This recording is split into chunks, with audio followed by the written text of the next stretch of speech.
I'm David Quattlebaum. I'm a co-founder and vice president of development for MedProcure, or a technology solutions provider.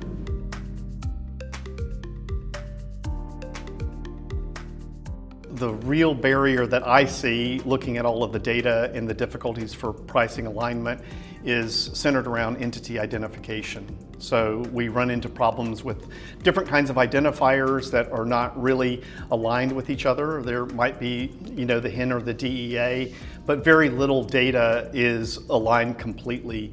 And whether that's built to ship to issues or whether it's related to how the roster was originally initiated by the GPO, that's the biggest barrier that I see in the data.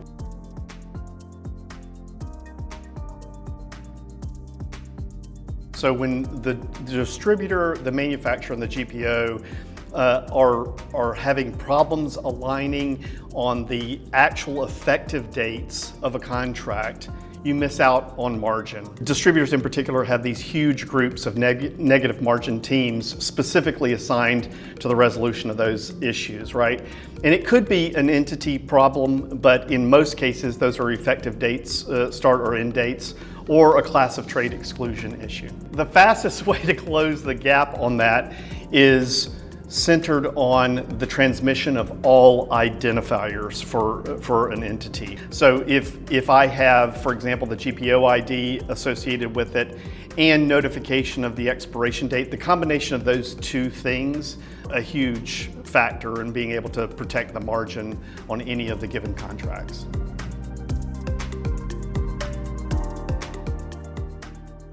When we're looking at pricing tiers and the alignment to pricing tiers, the biggest issue that I see both for the distributor and the customer, the provider, it's centered around class of trade qualifications, right? We don't have a unified methodology for identifying what class of trade someone is associated with. And those are almost always seen as exceptions if they're misaligned.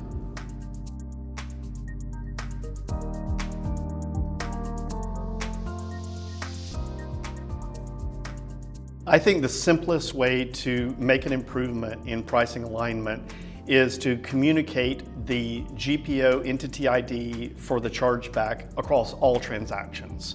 So even if I have identifiers like the HIN and the DEA, if I also include the GPO entity ID for that chargeback request, the manufacturer will know who the intended request is for, regardless of whether or not it was the one that they believe it should be. They'll at least know who we intend that transaction to be associated with.